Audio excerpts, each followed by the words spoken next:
All right, guys, we're live here. I am here at my lovely house. It's time to do some matchup previews for this week. A couple points of order here in the league. We had some obvious trade rapage. Some might even say collusion, the C word, this week with Senior and Steve, who just seems to really want that last place trophy. He really wants it.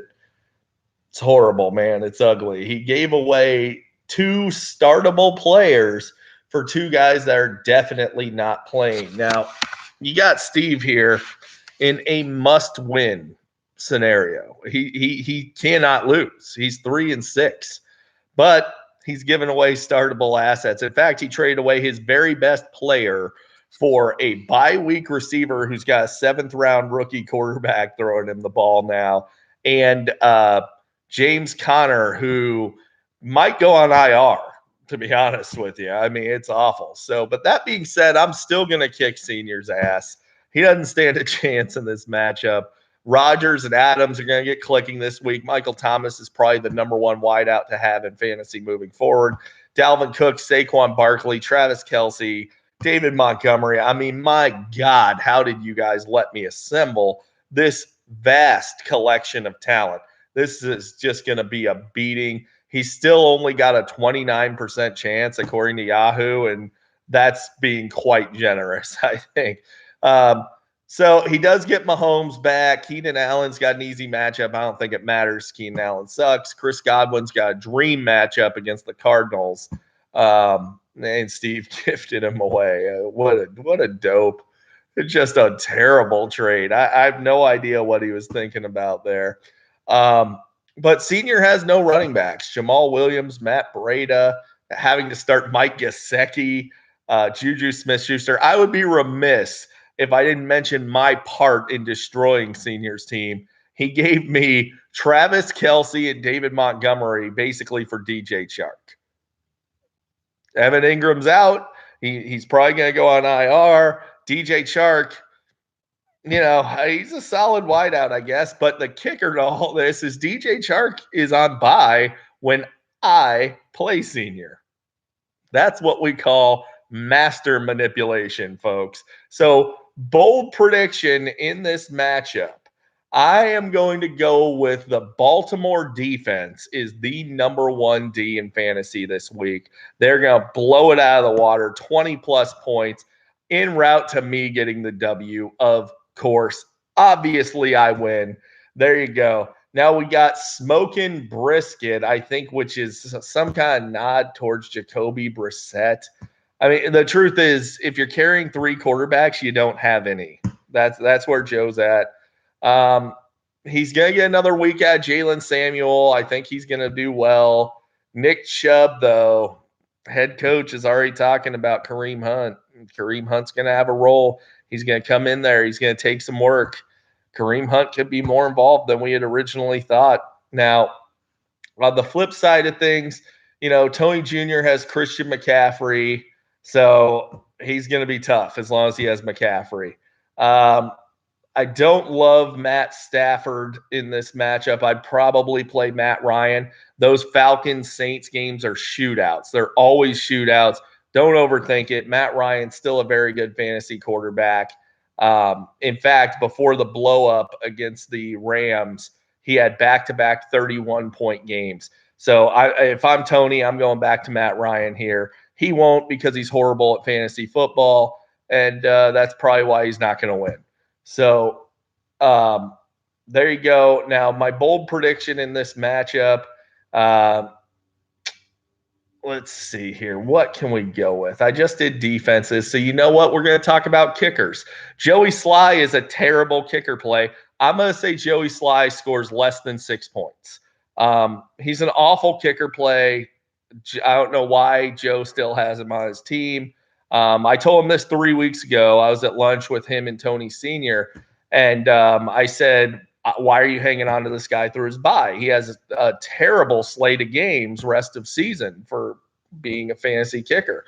And I was told I didn't know what I was talking about. And, Joey Sly's awesome. He's just that good, as if he has any control over his own opportunities, you idiots. But regardless, Joey Sly has exactly 10 points in his last 2 games. He's a terrible kicker play, worst kicker play of the week. Tony Jr. gets the W here. Now, on to Weasel Slayer versus Power Belly. I love the name Weasel Slayer. I also love some of Jason's matchups this week. I think Derrick Henry feasts on the Chiefs. I think Drew Brees feasts on the Falcons. Tyreek Hill's going to crush the Titans. So I love the matchups here. On to Jared's side of things. Russell Wilson, you can't bench him, but this is an awful matchup at San Francisco. They're going to be hyped. They're going to be fired up. Chris Carson, again, can't bench him, but awful matchup. The matchups do not look good for Jared other than Singletary and Kamara. Both have great matchups. And I think Hooper's going to be very involved. It's going to be a shootout, the Falcons-Saints game. It's going to be a shootout. So Jared's got a couple good matchups. I really think he's over-projected a little bit, though. And Jason's probably a little under-projected. So bold prediction, we're going to move on to another exciting position, tight ends, where Mark Andrews will outscore Austin Hooper this week. There it is. And en route to Jason pulling down the W. Jared loses because he's facing the Weasel Slayer. Now, middle school JV, which is Reese, versus, I assume he's talking about the girls he hits on, middle school junior varsity cheerleaders, versus 6511 fuckers. So the Cruz besties going up against each other. And I got to wonder if there's a little bit of emotional confusion in this matchup. So Lamar Jackson is actually not practicing, and he's sick. He, we'll see what it could be. I mean, maybe he's going to miss some time. I don't know. But basically, Reese's team is useless without the Patriots D putting up 25 points or so. Realistically, one of the weaker teams in our league, top to bottom, if it wasn't for the Patriots defense playing a bunch of, horrible teams to start the year. Reese has, let's see here, about a 110-point advantage on defense over the course of the season so far. So he should be doing much better than he is, but the rest of his team is just that bad. Now, on John's side of things, I love Austin Eckler this week. Love Aaron Jones. He should have a good one. Julio's in for that shootout of a game.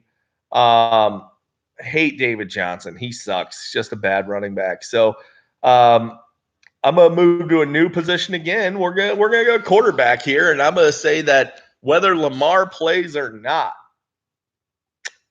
Dak Prescott outscores Lamar Jackson. You heard it here. He's playing the Vikings. Tough defense. That's what you'd think. Lots of play action, stealing the touchdowns from Zeke. En route to John, picking up the win. Now, we have recent trade rape victim draft dodger versus big league chew Brad, who's actually starting to set his lineup and actually may not finish in last because he's setting his lineup and he's making the occasional move. He's taking a break from the video games to actually set his team. Congratulations, Brad. Now, what I'm looking at in this matchup is the wide receiver situation. It looks like Amari Cooper might not play. And if Amari Cooper does not play, we are talking about the worst 2-on-2 situation at wideout we have ever seen in the history of this league. I mean, we're talking Golden Tate and Calvin Ridley versus DK Metcalf and DJ Moore. It does not get worse than that. That's the wide receiver matchup in about a 20-team league. That is terrible. You guys don't know what you're doing.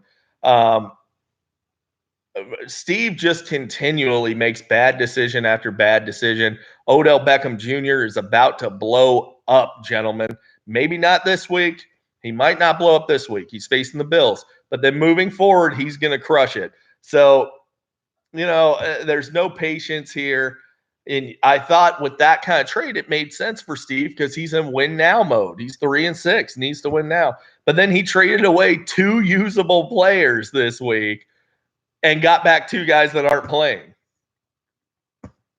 Figure that one out. So my bold prediction in this one, we're going to go to the wide receiver position. And I'm going to say the wide receivers in this game combine for less than 20 points total. All of them. I don't care if you play them in your flex too. You guys suck. You have horrible wideouts. This really could determine who's hanging stickers next year, Brad versus Steve. So there it is. There's your matchup preview, guys. And best of luck to Brad this week. I hope you kick Steve's ass. Let me know if there's something I can do to help your team out. See you later.